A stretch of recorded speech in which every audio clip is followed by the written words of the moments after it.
The State of Crypto is presented by Tron, connecting the world to the power of cryptocurrency.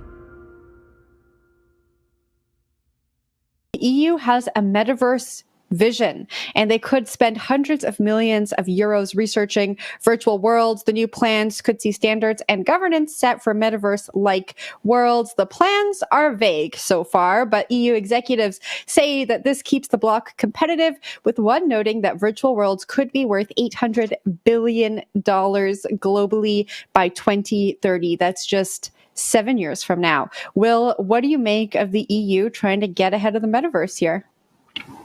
You know what? I'm confused most of the time when it comes to most things metaverse, and even more confused when it comes to things with the EU.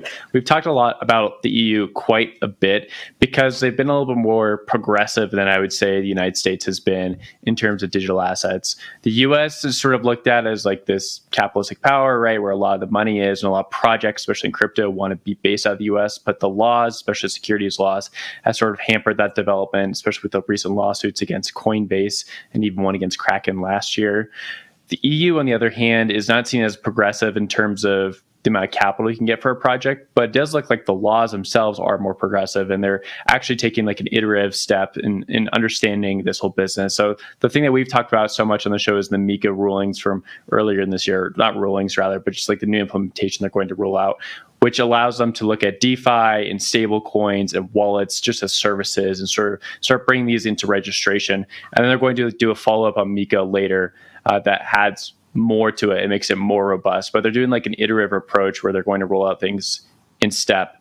Now, for the metaverse thing, I think there's some connection with crypto. I mean, you can spend tokens in the metaverse. They're both bleeding edge technologies. But a lot of this, I just don't see the connection. And so it seemed like a little off. Also, just to the value of these things, they do a lot of projections, which sort of look like Excel spreadsheets that interns write up, and then they just kind of take the valuation that is made on there, and it's always into the hundreds of billions of dollars that this new economy is going to be worth. But it never really works out that way, right? So I think this story itself has a few parts that are interesting in terms of crypto, like the iterative approach, but then it has some stuff that's extremely speculative and I don't care much for, such as like the economic forecasting. Wendy? So there's a funny quote in this. Today, Europe throws its hat in the ring to become a world leader in Web 4.0 and virtual worlds. What happened to Web 3? What happened to Web 3? I thought that like Web 3 is not even real yet. We're still like technically in super beta with that. And now we're talking about Web 4. So is Web 3 like a true decentralized economy where people get to own their data and their information? And Web 4 is like when the government step in, or excuse me, the public servants step in and own your stuff for you. Like I'm trying to figure that out. And then another thing that I saw over here. It said the EU executive, which says virtual worlds could be worth 800 billion euros, which is approximately 880 billion globally by 2030.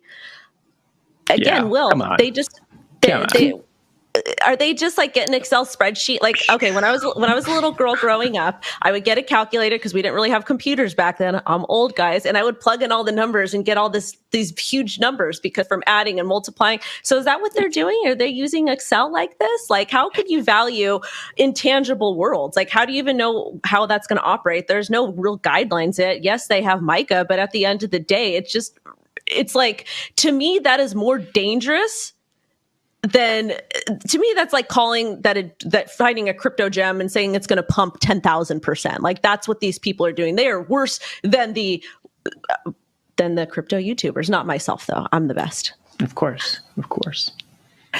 I think it's interesting that we've seen companies like Meta and Disney kind of pull back on their metaverse strategy. And now we have the EU, 27 countries come out and say, you know what, we're going to spend hundreds of millions of dollars and research these virtual worlds because in the future they could be worth hundreds of billions of dollars. It feels very intangible right now. It feels like maybe there are different aspects of the Web 3 or Web 2.5 universe that we could be putting those dollars towards building out or expanding or even researching right now. I think what's interesting about this is that the EU is thinking about the metaverse, and we have this like borderless virtual world that we talk about in all kinds of different facets. And now we're going to have like blocks like the EU or jurisdictions like Hong Kong playing in the metaverse. And does that bring now borders to the metaverse? And then now do laws from the real world extend to digital worlds? It's just real mind maze for me. This is like one of those cop shows where there's always that one special agent who's not really needed for anything, and then they just like give him a random task on the side and are like, go figure this out for us. Go figure out how to like make borders in the metaverse and protect us. It's just like, it's useless, and they know it, but they have to do it, so they have someone on the task. I don't know if it's that. Maybe I'm the person who would be on that task, and that's why I think that maybe it's not as useless, Will, as you think right now. I think in the future, we will see real reasons why these laws need to extend into digital worlds, because our digital worlds are going to be mixed with the physical worlds. But I'm going to leave that there. Wendy, you get last words here. I just want to say, for the love of tacos, can we please get some sort of guidelines that is actually classifying this stuff and giving people instructions on what they can and can't do, instead of just plowing forward to Web 4. I am just beyond confused. It seems that it's just wasting taxpayers' time and money when we can actually be doing something productive.